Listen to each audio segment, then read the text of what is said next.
Hola a todos, bienvenidos a Paredro, el podcast de libros, autores y demás actores del mundo literario. Mi nombre es Camilo Hoyos y les doy la bienvenida a un capítulo en el que vamos a seguir de viaje, como ya estuvimos en nuestro último capítulo, pero este será un viaje familiar, un viaje a través de fotografías, un viaje a través del archivo y un viaje también, como tantos hemos hecho, para reconocer nuestros ancestros y poder comunicarnos con ellos. Me refiero al último libro de la autora bogotana Novara Hayakawa, que se titula La voz de las piedras, un álbum familiar, un libro que es en realidad una pesquisa, una búsqueda para poder delimitar, entender, agrandar lo que es la figura de Noé, su bisabuela que fue asesinada hacia 1924 en Japón, prácticamente por feminista y por ser una mujer demasiado libertaria. Esta historia nos lleva no solamente a conocer otra cultura, sino que nos permite de la mano de la voz, no solamente de las piedras, sino también de Novara, a comprender lo que supone la escritura literaria cuando quiere esclarecer las fronteras familiares, crear los relatos y sobre todo fundar discursos que nos permitan replantear lo que ya sabemos y compenetrar más con todo lo que viene y lo que será. Así que sin mayores preámbulos, les doy la bienvenida a este capítulo. Bienvenidos. Novara, en primer lugar, bienvenida a Paredro. Gracias, Camilo. Es un gusto estar acá. No, es un gusto que nos acompañes, además con una novedad, tan novedad como lo es La Voz de las Piedras, un álbum familiar recientemente publicado en editorial Tusquets, tan recientemente como febrero de 2024. Y no es solamente la novedad que se presenta desde la editorial, sino también la novedad de cómo tú construyes este álbum familiar a través de fotografías y que te lleva a unos personajes que yo puedo decir que son emblemáticos de la cultura japonesa a comienzos de siglo y a finales. Pero antes de eso, Novara, ¿por qué no nos cuentas un poquito de ti? ¿Cómo terminas escribiendo esta novela? Hay trabajo que tú has hecho con Álvaro Robledo, a quien también desde aquí saludamos, por supuesto. ¿Por qué no nos cuentas un poquito? Gracias, Camilo. Pues yo creo que la inquietud del origen está latente en todos los hijos de los inmigrantes, quizás, no sé.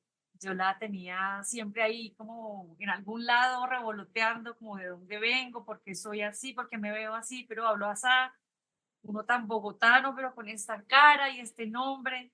Y en la sala de la casa de mi mamá siempre había un retrato de Noé Ito, que es una feminista famosa, y pues ella decía, esa es tu bisabuela. Pero pues hasta ahí llegaba la información. Y pues poco a poco me iba enterando de detallitos, así como, sí, es que ella la mataron, pero ¿por qué? No, pues por feminista o por ruidosa o no sé. Eran datos así como muy escasos. Entonces, llegó un momento en la vida en que me dio por indagar un poco más sobre ella y al ponerme a leer sobre su vida, pues se abrió como un portal a todo el resto de la familia y terminé sacudiendo todo el árbol familiar. Eh, Ese es como el origen, que responde a la pregunta de cómo empecé. Y por supuesto, en ese origen, Novara, entra lo que tú ya estás diciendo en la página 27. Así como una foto es un secreto acerca de otro secreto, que cuanto más nos dice, menos sabemos. Citas a Arbus, por supuesto, ahí. Me parece que las palabras estimulan más la imaginación que las fotografías, porque las imágenes verbales habitan la cabeza del lector y es allí, dentro, en donde se expanden y completan. Las posibilidades son mucho más amplias en el campo de la imaginación cuando las pistas son escasas. ¿Por qué no nos cuentas un poquito acerca de cómo se genera esta pesquisa con pocas pistas? Porque te va a llevar a un archivo, pero también te va a llegar a un recuerdo personal que te pondrá al frente de esta historia de Noé. Claro, ahí hay dos ideas, ¿no? Una es el tema de la fotografía, que siempre me ha interesado pensar este artilugio, que además está rodeado de mucho romanticismo, ¿no? Con la llegada de la fotografía digital, todos se lamentaban que qué va a pasar con la imagen y ahora con la posverdad también, ¿no? Que qué tan documento puede llegar a ser una fotografía que ha sido manipulada. Entonces, esa pregunta del registro de la imagen me interesa mucho, además porque la foto es bidimensional, es una cosa plana dentro de un marco muy limitada y que en teoría da cuenta de un momento o de una verdad y en realidad es solamente un instante, un microsegundo, una cosa que pasó y luego todo se transformó, todo se movió, el fondo cambió y era mucho más amplia, además porque el marco pues reduce también lo que tú ves. Entonces, al tener ese marco, pues se está reduciendo también la lectura de lo que está pasando ahí. Entonces, si uno hace el ejercicio de pensar, bueno, si uno hace ese zoom out y piensa que afuera había otras cosas, al frente había una persona tomando una foto, ¿quién era estos dos de qué estaban hablando o a qué olía? Entonces, si uno hace el ejercicio como de imaginar a partir de una imagen que está muda, que no dice nada más, pues es bien, bien interesante. Digamos que la foto sirve como punto de partida para imaginar cosas, ¿no? Y pues la información que yo encontré sobre mis ancestros es abundante por un lado, por el lado de los que eran famosos, y muy escasa por el lado de los que no lo eran, por supuesto. Digamos que hay gente que tiene páginas en Wikipedia y hay muchos libros sobre ellos, hay películas, series de televisión, muchos libros sobre cada uno de estos personas. Y hay otros que de los que no se sabía nada, que me tocó hacer como un esfuerzo más grande de extraer la información de mi mamá o de otros o de internet. Y el ejercicio de mirarlos a ellos, pues inevitablemente me interpeló y me hizo pensar, bueno, ¿y yo qué? ¿Yo quién soy? Primero, ¿quién soy para estar mirando a esta gente, ¿no? Para estar escarbándoles la vida. Y también quién soy como descendiente de estas personas y cuál es mi lugar. Ahora, con el caso particular de la bisabuela Noé, que era la feminista, pues se abrieron preguntas por mi lugar como mujer, cosa que yo no había hecho nunca. Eh, digamos que mi generación nació ya con unos derechos dados, con unos terrenos ganados para las mujeres. Entonces creo que tuve el privilegio de no tener que luchar por el derecho al voto, por ejemplo. Pero, pero claro, al empezar a leer lo que ella decía acerca de qué significa ser mujer o cuál es, por qué es importante que se reconozca la labor doméstica y la crianza, entonces empecé a pensar, oiga, sí, y yo que soy como ama de casa y mamá y cocino todo el día, ¿cómo es esto, no? Como quién soy, dónde estoy.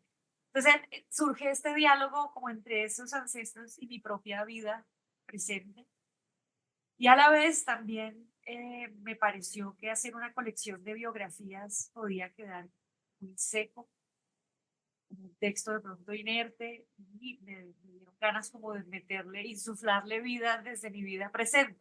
Entonces ese fue como el ejercicio que hice de este contrapunto entre ellos y el presente. Acabas de usar una palabra que me obligas a cambiar la pregunta que tenía, porque acabas de decir que te parecía que iba a quedar muy seco. Y hay una imagen muy bonita que tú tienes al principio, y esto para la audiencia que lo entendamos, siempre lo que supone entrar a leer y averiguar, a remover y remover cosas de la familia, lo sabemos que es. Tú tienes una imagen muy bonita sobre humedecer lo que estaba seco. Sí. El deseo de escribir es fuerte como el hambre. El balance de los ingredientes en un sancocho, la proteína, lo que se deshace, lo que es un poco pegajoso, lo que es resistente al mordisco, lo que flota y perfuma y el caldo, es fundamental. Pero también entiendo que hay experiencias como la de comer habas fritas que secan la boca hasta hacer que la garganta se cierre, que amenazan con romper los dientes en esa búsqueda por el placer del crujido, acompañado por la poca sal que se resbala de la superficie lisa de las semillas, y que, sin tener ningún tipo de balance porque la saliva es derrotada en esa ingesta y se impone la sequedad, es una experiencia a la que uno está dispuesto a someterse una y otra vez. Antes de contarnos, Novara, bueno, por supuesto, si nos quieres hablar aquí de por qué sancocho, pero antes de que nos cuentes de cómo humedeces lo que está seco, ¿por qué no nos cuentas? Y ya que tu libro trata sobre esto, porque de lo contrario no te lo preguntaría así, pero ¿por qué no nos cuentas un poco de tu familia inmediata? Tú hablas de cómo tu padre era recordado en la cuadra como ese señor japonés querido que paraba en todas partes a preguntar por todo. ¿Por qué no nos cuentas un poco cómo llegaron tus padres acá? ¿Cómo fue ese movimiento familiar que tiempo después te va a obligar a humedecer lo seco? Bueno, primero porque sancocho. la idea del sancocho salió como metáfora cuando conversaba yo con las personas que habían leído mi manuscrito, porque hay como tres tonos o tres voces en este libro. Uno es las biografías, estrictamente historias de alguien nació, le pasó esto y murió. Luego hay otros textos que son como en corte de ensayo, en donde reflexiono acerca de la fotografía, de qué significan los vínculos o la familia, o la escritura incluso. Y el tercero son estas voces imaginadas en donde yo hago como medium y me dejo habitar por estas voces y hablo como si yo fuera ellos, cada uno de ellos. Es como un ejercicio de fabulación y de fantasmagoria, si se quiere. Entonces era como cómo revolver el sancocho para que quede equilibrado, ¿no? Para que no quede toda la papa abajo y arriba el caldo y uno llega después al final del caldo y está muy espeso. Entonces, ¿cómo Nos hacemos ha con pasado a todos. Sí, y es un poco frustrante porque no, ya no hay más caldo. Entonces como, no. Sí. Entonces luego pensé, bueno, pero no todo tiene que ser un sancocho, ¿no? A veces también uno come habas y está que se muere del ahogo, pero están tan ricas que uno sigue. Entonces, luego pues llegué a la idea del pollo apanado, que es húmedo y seco a la vez. Entonces, era como para hablar de la dificultad en realidad de articular todas estas vidas en un solo tejido, que es un poco el ejercicio de pensar en la familia como una unidad o como un todo en realidad. La familia son una cantidad de gente que por casualidades sanguíneas o circunstanciales termina formando esta especie de conjunto dinámico que cambia, que muta, gente que se muere, gente que se pelea, gente que llega, que nace. Entonces, en realidad la familia es un concepto bien artificial, si lo piensas. Y hablando de la mía, mis padres llegaron recién casados a finales de los años 60, casi en los 70, y por un trabajo que le salió a mi papá como arquitecto paisajista, era arquitecto paisajista e ingeniero agrónomo, y para diseñar jardines con un señor que se llamaba Kawai, que tenía una oficina de diseño de jardines japoneses en Bogotá. Entonces este señor, que era un personaje también, eh, pidió a la Universidad de Kioto que le mandaran un recién egresado y mi papá se apuntó. Como mi mamá había estudiado historia en la Universidad de Sofía en Tokio eh, y sabía de Simón Bolívar y hablaba un poquito de español, dijeron, ay, pues camine, vamos a ver Sudamérica, ¿cómo es eso? Y se montaron en ese barco, un barco de carga holandés que duró varias semanas cruzando el Pacífico. Llegaron primero a Valparaíso, les pareció divino, pararon en Arica, les pareció genial, y llegan a Buenaventura y fue como, ¿esto qué es? ¿Qué es este calor? ¿Qué es esta pobreza? Entonces, no, no, no, no, tranquilos que Bogotá es buenísimo. Bogotá es una megalópolis, es una gran ciudad. Y yo, ah, bueno, bueno. Entonces llegan a Bogotá y les presentan la avenida Caracas. Esta es nuestra principal vía. Y mi mamá, no.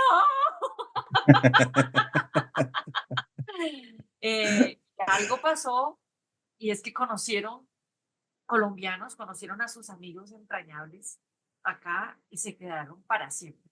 No, no se devolvieron nunca. Con todo y el shock que fue llegar a la avenida Caracas, eh, les pareció esto un paraíso. Entonces acá se quedaron, mi padre ya murió y mi madre sigue acá.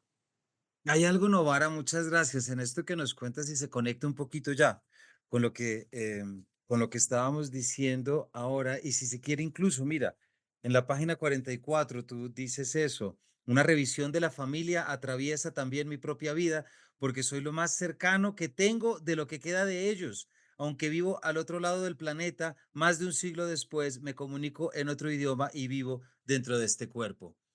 ¿Cómo fue esa experiencia narratológica, Novara? Es decir, sí me explico, porque hay un juego, hay un viaje. Acá que justamente esta semana sacamos el capítulo con Juliana González y hablábamos de lo que es el viaje, ¿no?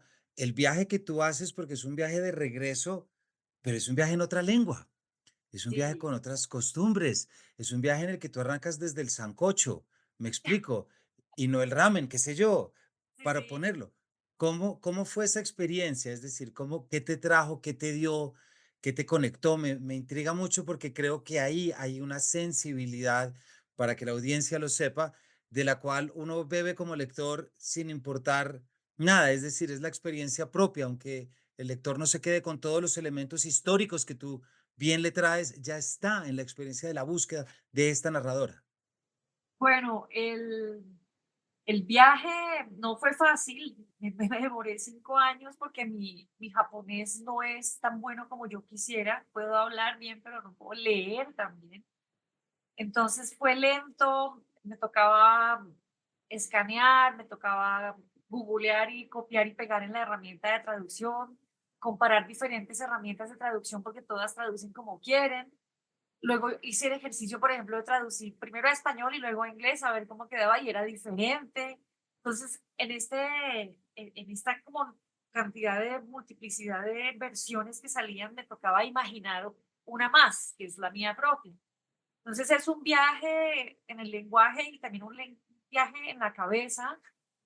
Y pues tuve algunos guías. Hay una escritora japonesa que ya murió, que se llamaba Setouchi Yakucho, era monja budista que escribió las biografías de todas las feministas de principios del siglo XX en Japón, incluida mi bisabuela, ella fue la que la dio a conocer. Y existe la traducción a inglés de la biografía que hizo. Entonces empecé por ahí, en inglés, imagínate. Y luego empecé pues a entrevistar a mi mamá en esa especie de japoñol que hablamos las dos. Entonces, pues ha sido un proceso raro, pero muy rico también. Y también yo creo que, pues, reconocer que uno no puede saberlo todo, ni debería tal vez escarbar tanto. De hecho, no sé si sabrás, pero hay muchas terapias que empiezan con el ejercicio de mirar el árbol familiar para buscar patrones, para mirar si hay como conductas cíclicas que se repiten. Y pues esto, el árbol ofrece resistencia, ¿no? Hay muchas partes de la familia que no quieren hablar del pasado, que no quieren revisar cosas, sobre todo si son dolorosas, o si quieren, pues que son difíciles de mirar, ¿no? Hay, digamos, muchas personas asumimos el pasado de maneras diferentes. Entonces fue un ejercicio de pesquisa, pero también de imaginación, diría yo. Es que acabas de decir ahoritica, Novara, por ejemplo, que decías acerca de lo artificial que puede suponer la idea que tenemos de familia. Entonces ahí ya, y con lo que acabas de decir, cómo no traerle también a la audiencia esa primera frase de Ana Karenina, ¿no? Todas las familias felices se parecen unas a otras, pero cada familia infeliz lo es a su manera. Yo, cierto, o sea, yo vivo Una acá gran con frase. es una gran frase, además es de una verdad. Yo vivo aquí en esta casa con una arteterapeuta, la mejor me parece a mí, y lleva mucho tiempo leyendo sobre trauma intergeneracional, sobre constelaciones familiares. Y de Sí, repente es ver cómo ya la ciencia, me atrevo a decir, porque tiene que ver con neurociencia, pero también tiene que ver con psicología, cómo sí, empezamos a descubrir que cargamos con los dolores de nuestros antepasados de hace pues, ¿no? mucho tiempo. Sí, Sí pasa que los genes transmiten dolor, sí, sí pasa que los genes transmiten pesares. sí, Entonces, lo que acabas de decir creo que te lo entiendo muy bien y es siempre el principio de la literatura, me parece a mí, de la escritura literaria, habilitar ese camino de la imaginación y de la intuición y de la especulación para poder dar con verdades que no necesariamente son de archivo, pero que nos sirve para curar. claro. Y pues hacer conciencia es todo, ¿no?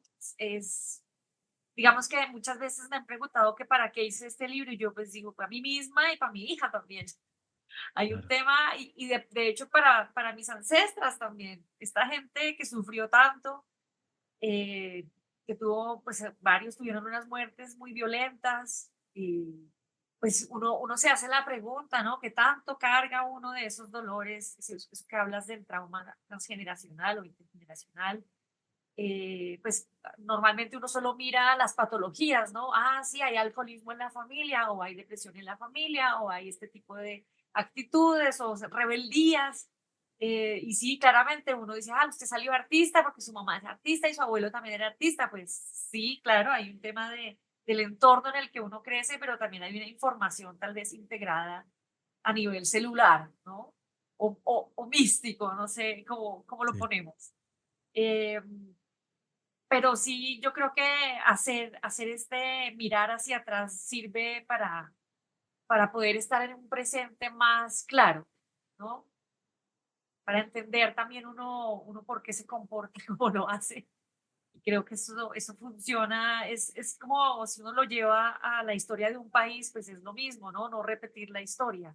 Si uno la conoce, pues trata de no cometer los mismos errores, digamos. Para la audiencia, estamos hablando con Novara Hayakawa, autora de La voz de las piedras, un álbum familiar publicado por Tusquets Editorial de la colección Andanzas. Recuerden que este libro lo pueden pedir a Busca Libre y les llega en menos de un día a la librería virtual más grande de Latinoamérica, porque créanme que esta historia y sobre todo la forma como se arma esta historia, ¿cierto, Novara? La forma como lo empiezas a armar, que esa carpintería te la vamos a preguntar ahorita, tiene mucho que ver con esto, pero también a través del oriental, a través de la temporalidad, porque cuando nos situamos para entender quién fue tu bisabuela, pues me toca ir a a este primer fragmento que tú incluyes, que ya nos dirás si es desdoblamiento o es archivo bibliográfico o cómo resulta, que es La Vía de la Nueva Mujer, que sale Noé 1913. La nueva mujer no debe seguir las huellas que deja una mujer de antes. La nueva mujer emprende su propio camino y lo lidera. Es un camino poblado de incertidumbre y de posibilidades. Es el único camino. Para abrir este camino debe arrancar las numerosas espinas que aparecen, caminar, vagar y perderse en las montañas. Cuéntanos de tu bisabuela y sobre todo de la importancia del contexto, Novara, y este ejercicio de traslación que me imagino que hay acá. Ese texto que acabas de leer, me encanta que lo hayas leído, es de ella. Ella lo escribió y yo lo traduje. Ah, pues Eh, mira qué bien. y ese era como su consigna, era lo que más decía, la nueva mujer, ella siempre hablaba de la nueva mujer. Y la nueva mujer pues era en contraste con la vieja mujer, que era pues su suegra, ¿no? Como las otras señoras, su madre, su propia madre, su tía. Y a ella la casaron por conveniencia con un señor, y no le gustó, entonces huyó, cosa que no se hacía, no se estilaba eso de huir. eh, Estaba en su pueblo y se fue a Tokio, donde había estudiado como becada, y se fue a vivir a la casa de su profesor de inglés, que estaba siempre enamorado de ella, y ese es mi bisabuelo. Entonces ellos se enamoran, él la recibe, se casan, tienen dos hijos, pero después ella se enamora perdidamente del líder del anarquismo en Japón que se llamaba Sakae Osugi. Igual mi bisabuelo tampoco era muy fiel, parece, entonces deciden separarse de manera amigable y ella se junta con este señor con el que tiene otros cinco hijos y es con él con quien la matan, con este tercer esposo. La mata la policía imperial, Por feminista. aprovechando, sí, aprovechando el desorden. En 1923 hubo un terremoto en Tokio que destruyó todo y ese desorden lo aprovechó la policía imperial para salir de la gente que molestaba. Entonces asesinaron una cantidad grandiosa enorme de coreanos, por ejemplo. Ahí en Japón ha habido siempre un conflicto con los vecinos, conflicto, bueno, Japón invadió, Corea invadió China, hizo unas atrocidades espantosas y muchos coreanos vivían en Japón como obreros y esta bisabuela pues era amiga de toda esta gente porque ella estaba en los movimientos obreros. Ella es lo que llaman hoy en día una líder social. Entonces Ya. ella era como muy vocal, además tenía una revista, entonces publicaba todas sus ideas, pues llegaban a la gente a través de esta revista y su esposo, su tercer esposo, era el líder del anarquismo, me parece que era un tipo súper carismático que movía masas eh, y muy ruidoso. Y ellos eran como muy vocales, muy tercos y no les daba miedo, como que no tenían miedo de que lo que les fuera a pasar. Aunque al final de sus vidas parece que ya habían hecho planes de ya no hacer más activismo y dedicarse a los niños, porque pues ya estaba cada vez más pesado el ambiente, pero pues los matan antes de que cambien de manera de vivir. Ella tenía 28 años y 7 hijos cuando la matan. De hecho, Osugi Sakae, tú mencionas en el capítulo del amor libre, precisamente, dices, en las fotos se alcanza a adivinar su magnetismo por una mirada de enormes ojos brillantes y sonrisa cálida. Sí, parece que, es decir, muchos testimonios hablan de lo encantador que era, los niños lo adoraban, todas las mujeres se derretían por él, los hombres también, pero tú alcanzas a verlo en las fotos, es un tipo que sonríe, que tiene como brillo, tiene brillo, y eso pues no lo tienen los otros señores. Entonces, yo creo que era un tipo bien particular, sí. Y además dices acá, sí, porque esto es con lo que sigue. Una mujer que visitó una de las primeras exposiciones de Nobu en Tokio y que lo había conocido le dijo, Jun era un intelectual de primera fila, pero un hombre como Sakae nace solo una vez cada 100 años. No era de extrañarse que la fogosa Noe lo prefiriera, cualquiera lo habría hecho. Pero no dejemos tampoco tan en el trastero a Jun porque es el dadaísta de Tokio en 1915, es decir, 1920, muy poquitos años después de que Tristan Tzara hubiera llegado a París y que desde Zúrich ya hubiera escrito todo el manifiesto y que de hecho ya estuviera prácticamente en sus peleas con Breton con el surrealismo en París, ¿no? Sí, él leyó un artículo sobre el dadaísmo y se volcó a investigar lo que pudo porque dijo, pues esto soy yo, es exactamente lo que yo pienso, el arte de los burgueses no sirve para nada, el arte de los museos no sirve para nada, el arte tiene que ser otra cosa, ¿no? Entonces, esto le habló a él directo al corazón y se volvió, pues él era muy radical y decidió que para él el dadaísmo iba a ser una forma de vida, no hacer unos gestos y luego seguir en su salón burgués teniendo su vida normal e ir a hacer un acto gracioso para entretener a la masa, no, él dijo, si voy a hacer así, voy a hacer así hasta el fondo. Entonces se volvió mendigo a la manera de los monjes Komuso, que son es una rama del budismo en donde creen en el mendicaje como manera de entrega y de mostrar la humildad, en alcanzar la iluminación desde la humildad. Estos monjes se ponían un canasto en la cabeza para anular el yo, además, y creían Claro. en el poder sanador del sonido de la flauta, del shakuhachi. Entonces, este abuelo pues no se ponía el canasto, pero sí caminó por todo Japón tocando su shakuhachi, que es una flauta de 8 huecos, pero con un sonido bien melancólico. Entonces, él ofrecía sus poemas, también escribía, hacía caligrafía y a cambio de trago y posada, básicamente. Esa era su vida hasta que se murió. Mm. Ahí está él.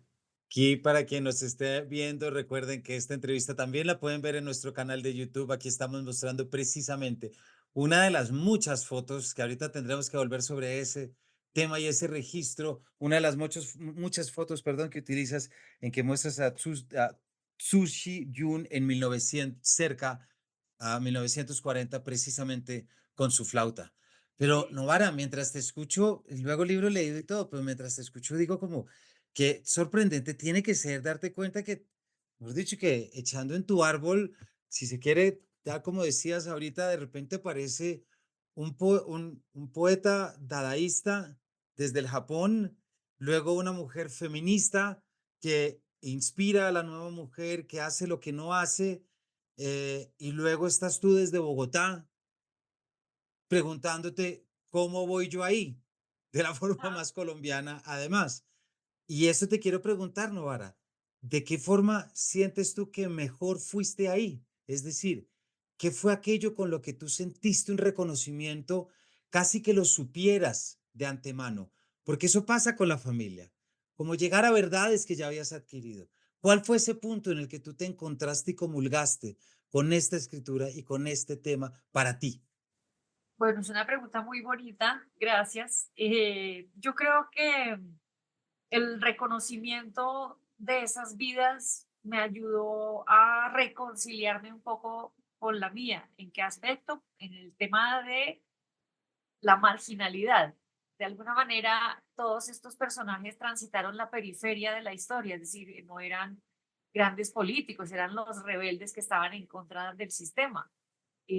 No era una señora escritora convencional, sino una señora escritora que iba en contra de las convenciones. Entonces, de alguna manera, esta gente toda era parias, eran rebeldes, estaban, como te digo, en la periferia. Y yo, en mi condición de japonesa que creció en Bogotá, pues también siempre he sentido que no pertenezco del todo al lugar en donde estoy.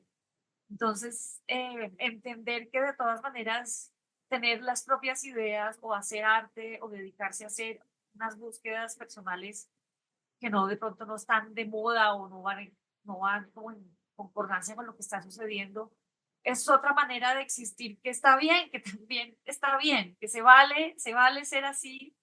eh, no es uno el primero que está solo, que se siente diferente o que no, sino que hay toda una gente que ha transitado este mismo tipo de existencia y que está bien, ¿no? Entonces hay yo creo que un reconocimiento de ese lugar un poco afuera del mundo, pues que entendí, que entiendo y que habito, ¿no?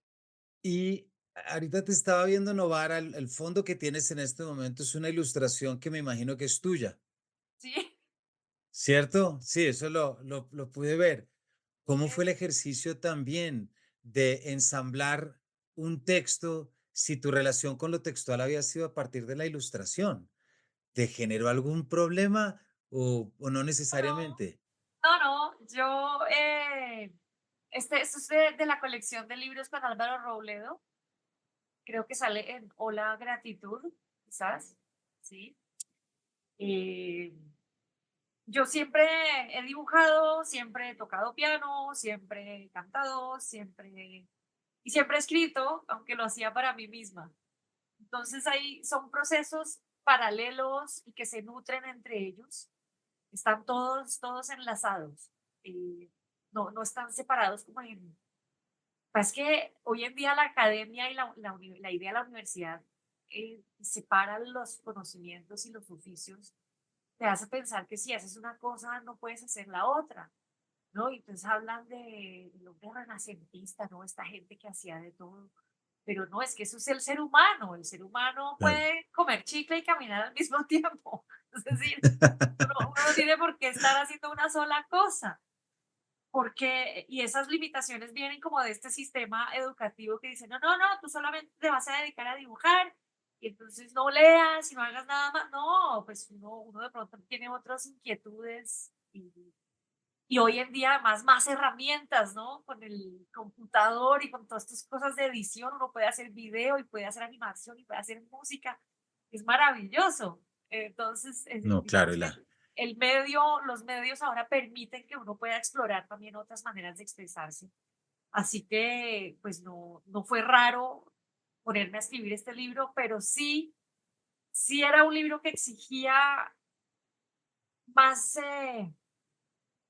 pues un pensamiento más centrado en la escritura pura, aunque tiene muchas fotos, pero sí me exigió más concentración en ese aspecto y menos juego, que es como lo que hago con los otros medios, ¿no?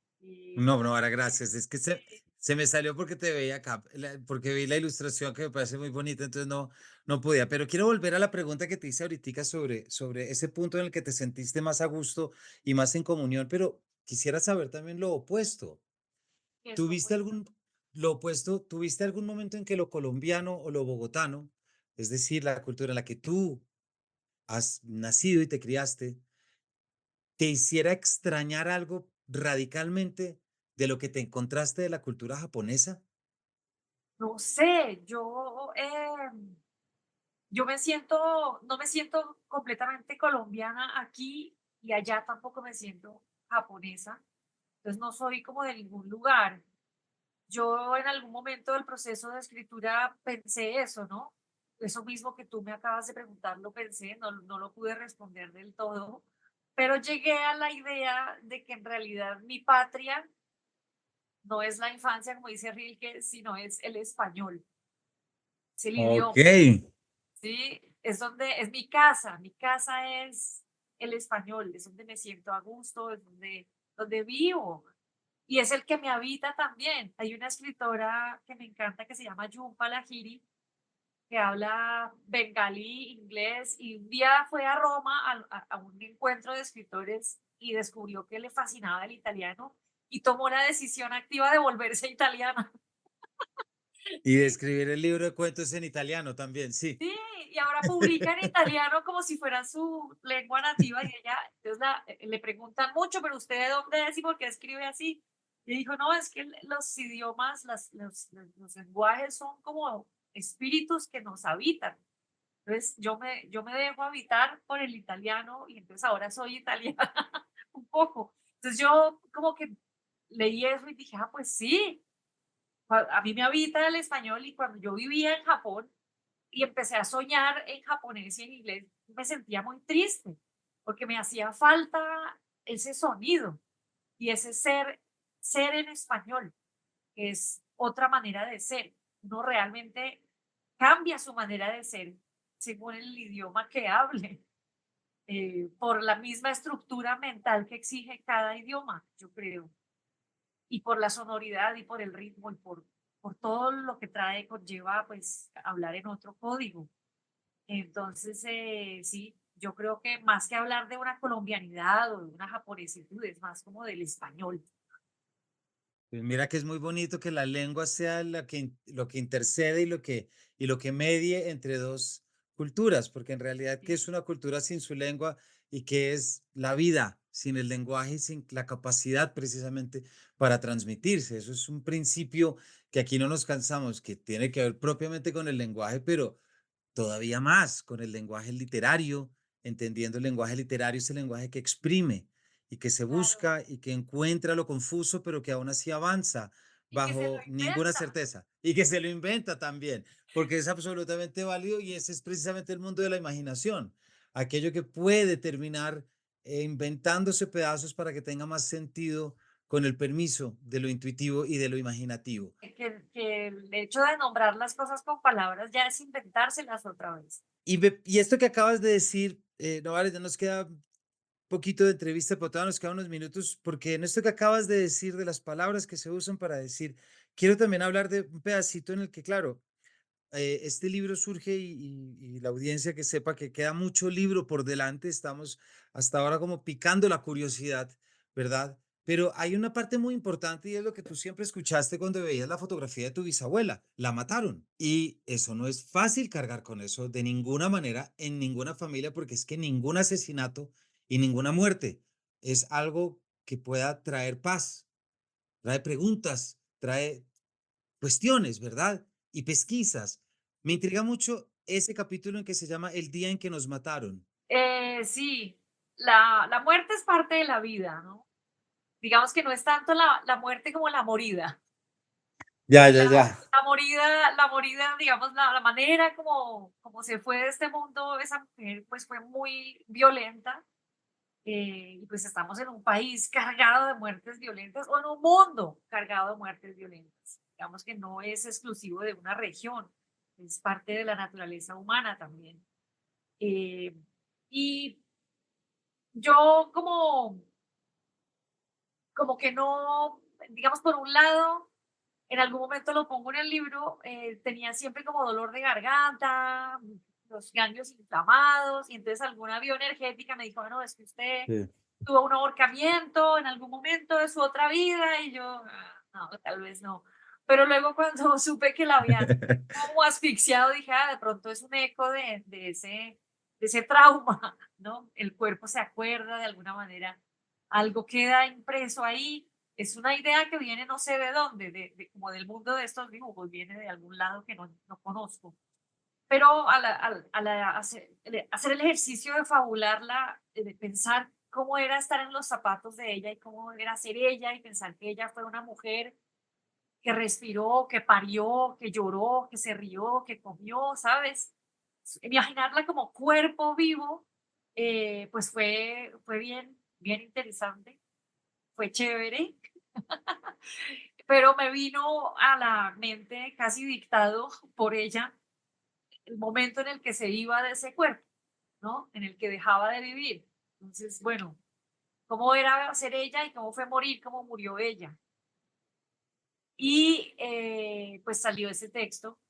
Yo creo que la muerte violenta le da más impresión a los otros que al que se muere, ¿no? Ya. Muchas personas que han recibido disparos o puñaladas hablan de que la puñalada se siente como un puño, como un golpe. En el disparo el cuerpo entra en shock y ya no siente nada, ¿no?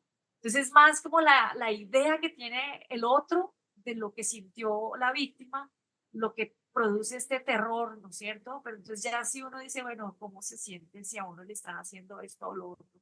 Y de pronto hay un desprendimiento del cuerpo, ¿no? Como, bueno, ya, este vehículo ya se está terminando, adiós. Entonces hice ese ejercicio de imaginarla a ella en ese momento. Y eso fue, pues fue fuerte, me hizo llorar, pero fue también como bonito. No sé cómo explicarlo mejor. Creo que con lo que nos dices, Novara, es perfecto ya. Y será tarea de los lectores que nos están escuchando ir y ver lo que supone que, vuelvo y repito, es insuflar vida en el pasado, es conectar, es compartir ese oxígeno en verdad. Porque como nos lo acabas de poner, no puede ser fácil tú llegar a en parte de ese descubrimiento también pasar y meterte, porque ese es tu juego, meterte en el papel y en el cuerpo de. Y si pasas por el cuerpo de también es el juego en el que tienes que sentir cómo, Claro. pero en ese sentimiento que atraviesa el tiempo, las épocas y las sensibilidades. Novara, se nos acabó el tiempo, se me pasó muy rápido, tengo que decírtelo. A mí Para también. todos ustedes, hemos estado hablando de La Voz de las Piedras, un álbum familiar, libro absolutamente distinto en la medida en que está armado, en que se conforma, en el que busca un archivo, en el que tiene un trasfondo, por supuesto, de personajes feministas que tenemos que conocer y que tenemos que saber, porque Novara, tú no lo has dicho acá y también lo muestras en el libro, es que a partir de las vidas del pasado es que mejor vamos a comprender el presente, no solamente desde lo histórico, sino muchas veces también desde lo emocional y desde lo particular. Así que muchísimas gracias por habernos acompañado. Gracias, Camilo. Espero que lo puedan leer y que les guste, que les hable de algo. Estoy seguro que sí, La Voz de las Piedras, un álbum familiar. Ya saben cuál es ese próximo libro para leer o para regalar o para tener ahí, porque créanme que la experiencia y solamente las fotografías y todo es algo que valdrá muchísimo la pena y que será una de esas lecturas muy particulares que recordarán de lo que llevamos del 2024. Así que Novara, muchísimas gracias y a todos ustedes gracias por habernos acompañado y nos vemos en una próxima edición de este Paredro. Chao, gracias.